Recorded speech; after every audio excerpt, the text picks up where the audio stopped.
Hi, hello, good night. Welcome to tonight's show in Le Chat Noir Business Talk. I hope you had a great day. Today we have a very exciting show ahead of us where we discuss the film industry and, in particular, Bollywood. Bollywood's growing importance globally and its capacity to actually compete or even take over big names such as Hollywood. Before starting my discussion, please let me introduce you to our guest tonight. It is a pleasure to have you on board.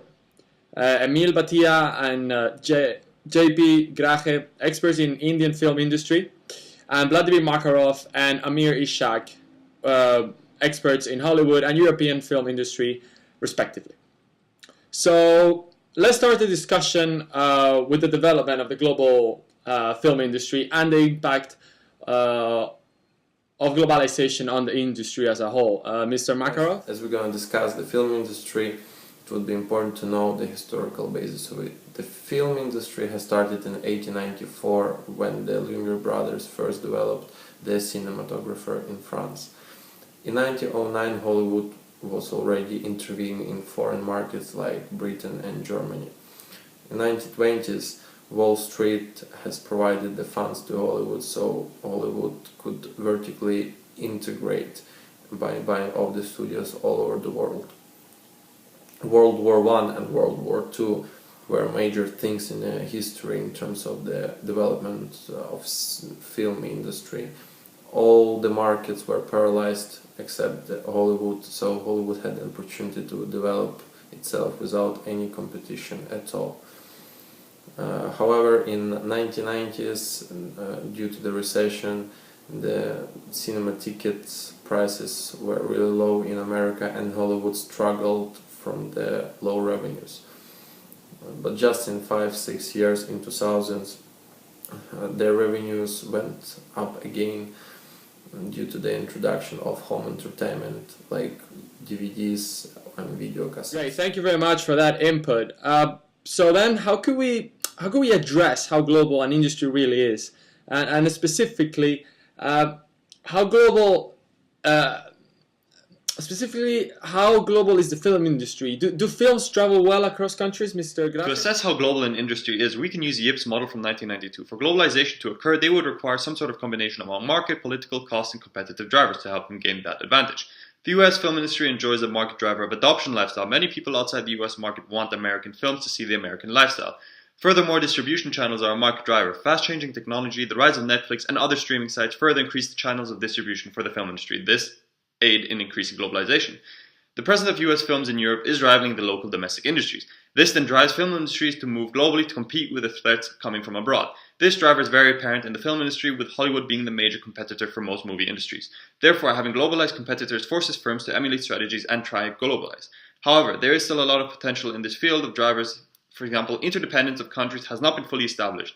However, there have been some sort of interdependence generated, such as exchange of production knowledge and actors. Steep learning curves in industries is a cost driver for globalization. With the knowledge and experience, Hollywood and Bollywood are able to create films more efficiently than new entrants in other film industries around the world. Hollywood was able to vertically integrate and now buy copyrights and make films that guarantee a certain amount of success, therefore acting as a cost driver. There have been a certain government drivers, such as government funding, especially in the US industry, to help aid production and spreading of Western ideologies. Furthermore, other government drivers can include the removal of tariffs and trade barriers, allowing for films to cross borders easily. Now, films do travel across borders, however, it depends on the film industry we are talking about. Hollywood do not have a problem seeing their films travel across borders. Their blockbuster movies can be found in major cinemas all around the world. The same cannot be said for films coming from, let's say, Poland, where the films are limited to its direct. Thank you very much for that input. So now that we have a clear understanding of how global the film industry is, let's dig deeper on this topic and analyze Bollywood and Hollywood. A lot has been discussed about the rise of Bollywood and the Indian film industry, but what are its main characteristics? Are there any different Hollywood and Bollywood? The Indian film industry dates back to 1913 when the first Indian film was released. It was a silent film called Raja Harishchandra and was based on the Mahabharata and Ramayana, which was to do with the religion. Moving on, in 1925 we saw the introduction of the first talking film called Alam Ara, which also introduced the concept of singing and dancing in Indian films. That went out to set out the standard for young filmmakers that followed, and romantic plots became quite common. Traditionally, when we think of a Bollywood movie, we think of a fairly standard plot revolving around a love story between a man and a woman, followed by the introduction of a villain who challenges the man before the couple get their happily ever after ending. Another factor unique to Bollywood movies was the length of the film. Bollywood films were known to be 3 to 4 hours long and consist of a lot of songs and dances. These songs were often love songs with standard settings, where the girl would portray her shyness and the man trying to show his masculinity. This way of filmmaking was due to the fact that the audience for such movies were often quite emotional and conservative in their way of thinking. Men in India at the time would picture themselves being the hero of the film,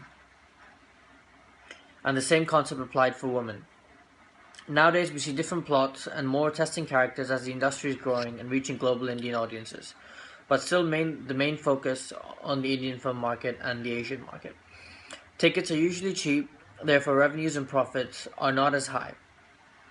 Furthermore, staff conditions aren't of the highest quality either, which would be something they could improve on in the near future. There are a couple differences between the Indian film market as well as the US film market, although the difference is not as significant as most would assume. First off, both industries are well funded. However, the budget for Bollywood films are not given such a grand scale as compared to Hollywood films, where movies are made on multi-million-dollar budgets. This can be proven by the fact that the entire earnings of Bollywood in 2006 were just half of the money earned by one major Hollywood studio, which was Walt Disney. Hollywood films are also usually not as lengthy as Bollywood films. Usually, a standard English film would take between an hour and a half to 2 hours. While Bollywood is famously known for its musicals and melodramas, Hollywood's scope of genres are not just limited there, as films in the industry stretch from adventure to sci-fi to comedy and even to action. Not to mention the spur of animated films such as those seen on Disney as well as Pixar. It can be argued that Bollywood movies appeal more to the sentimental side of human nature, while Hollywood plays on the adventurous human spirit. The US film industry is also much more technologically advanced to Bollywood, as can be seen in movies such as Avatar, Titanic, and Interstellar.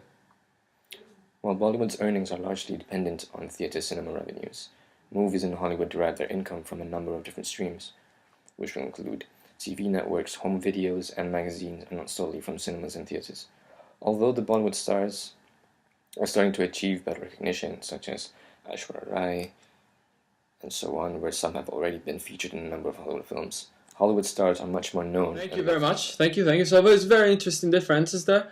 So thank you very much. But having said that, should Hollywood feel threatened by Bollywood then, or could they make them obsolete? Is that even possible, or is it actually an opportunity for the American giant to expand and grow? Bollywood is more kind of an opportunity for Hollywood rather than a threat. By buying off the Bollywood, Hollywood can simply exploit its resources. They can achieve a greater economies of scale due to the fact of lower costs of production.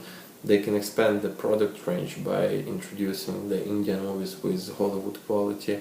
They can find the new stars in the Indian market, which would demand much lower salaries than existing ones.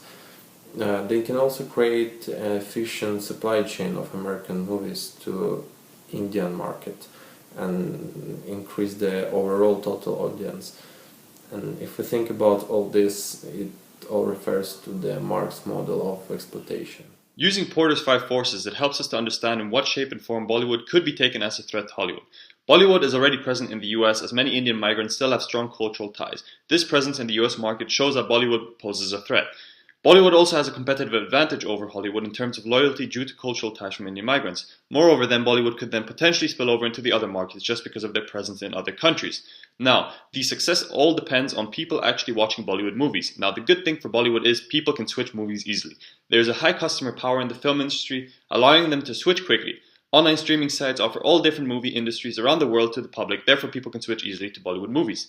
Commenting now on the intensity of the rivalry, Bollywood have already made attempts at westernizing their movies to an extent. The use of Hollywood ideas and themes are present. Furthermore, collaborations between Hollywood and Bollywood have occurred in the movies such as Slumdog Millionaire. Therefore, who is to say that this will not go further and actually attempt to take a market share of Hollywood?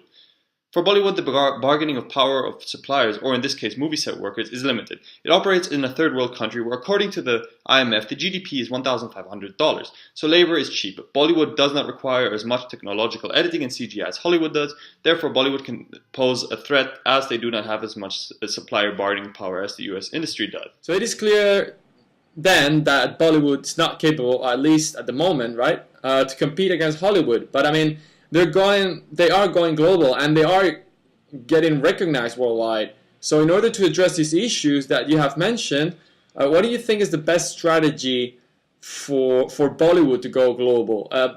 Should they focus on the international market of Indian diaspora that, for example, in the UK has proved to be very strong and influential, or by contrast, should they focus on the international non-Indian audiences? This question, I'd like to focus on the Cage framework, which was introduced by Pankaj Kimawat.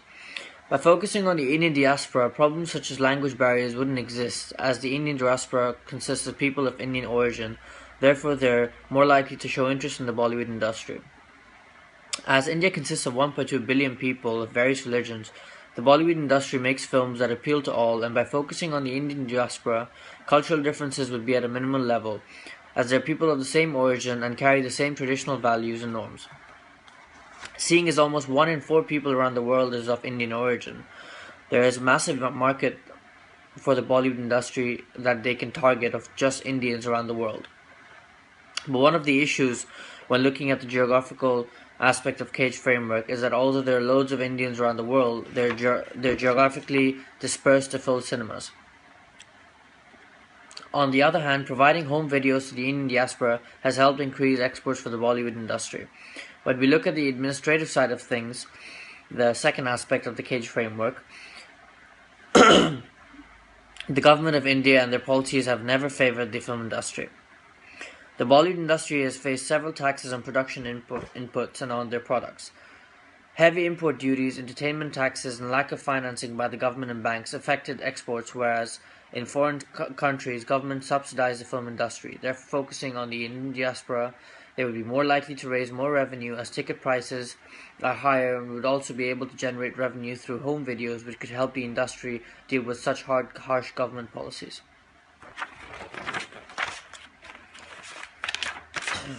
By generating this extra response and revenue from the Indian diaspora, Bollywood industry could expand globally and start producing films internationally. That way they can make use of the infrastructure provided in countries like US and UK, where professionalism is key, and there's so much they can learn by spending time with Hollywood producers. In order to be able to go global, the Bollywood industry has to generate revenues from the Indian diaspora by exporting a lot more and then making use of that revenue by investing in resources and infrastructure globally, which in turn would help the film industry grow both financially and in I would suggest that focusing on Indian diaspora in other countries would help. If you look at the statistics, there is only 25 million Indian people live outside of India, which is less than 2% of the total population. There is only 2.8 million live in US and 1.4 million live in Britain and about 400,000 in France.